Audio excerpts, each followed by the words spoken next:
దానికి నిదర్శనమే అధ్యక్ష ఏ రకంగా మనం హైదరాబాద్ కోల్పోయి ఏ రకంగా మనం నష్టపోయినాము అని చూపించే డేటా అధ్యక్ష. అధ్యక్ష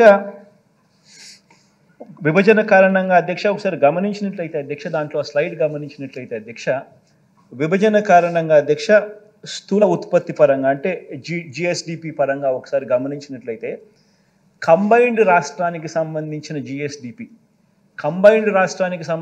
జిఎస్డిపి 17,31,148 కోట్లు 2018-19లో ఉంటే 50% మనకు తెలంగాణకు ఇంకొక 50% కనిపిస్తూ ఉంది.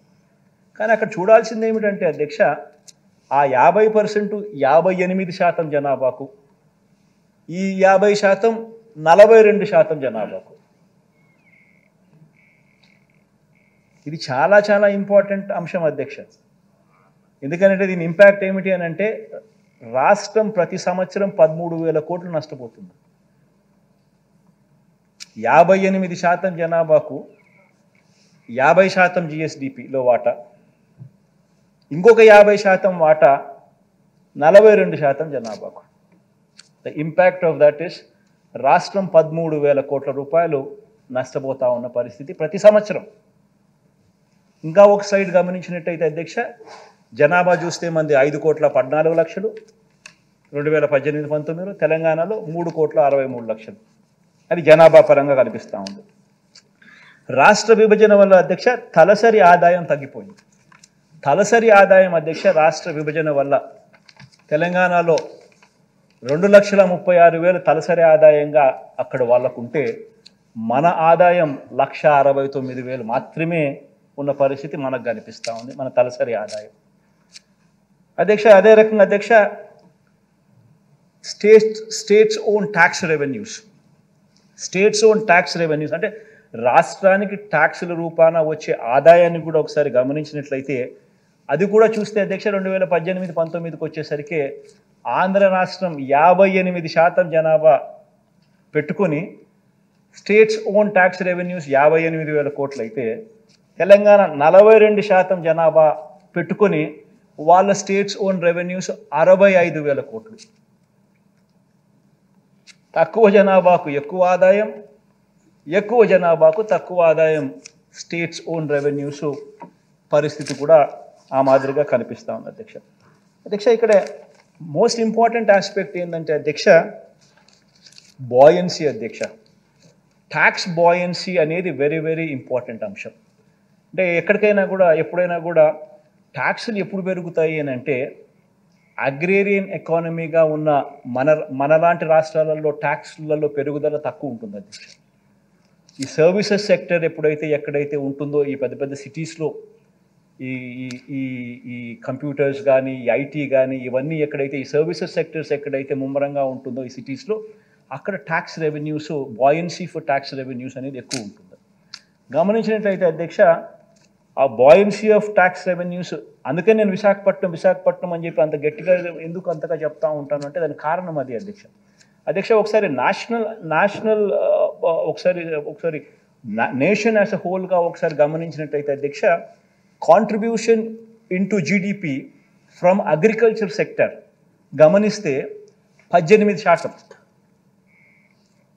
అగ్రికల్చర్ నుంచి జీడిపికి కాంట్రిబ్యూషన్ నేషన్ వైడ్ గమనిస్తే 18% ఉంటే తెలంగాణలో 17% అను ఆ మాదిరిగా ఉంటే మన రాష్ట్రంలో అగ్రికల్చర్ నుంచి జీడిపికి కాంట్రిబ్యూషన్ 34%.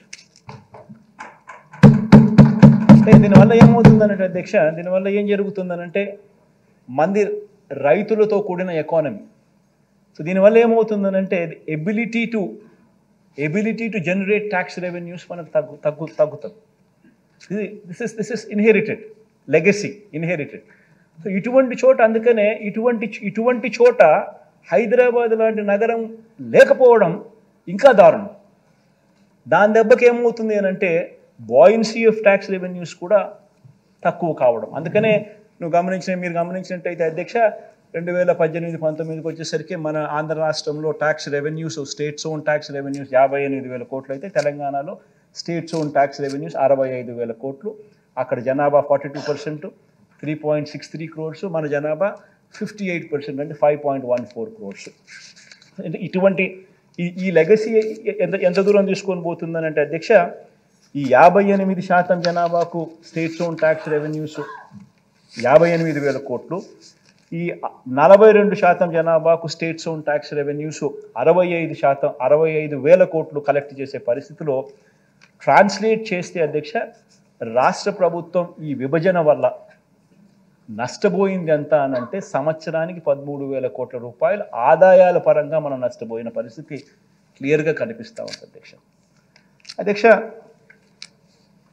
ఒక్కొక్కసారి బాధ అనిపిస్తుంది అధ్యక్ష, ఎందుకంటే 13,000 కోట్ల రూపాయలు ప్రతి సంవత్సరం రాష్ట్ర ప్రభుత్వానికి అదనపు ఆదాయంగా వచ్చే పరిస్థితి ఇలానే కొనసాగిందంటే, చంద్రబాబు నాయుడు గారు 5 సంవత్సరాలు అంటే 65,000 కోట్లు, మన ఈ 5 సంవత్సరాలు అని అంటే దాదాపుగా 130,000 కోట్లు మనకి అదనపు ఆదాయం చేతిలో ఉండిండు.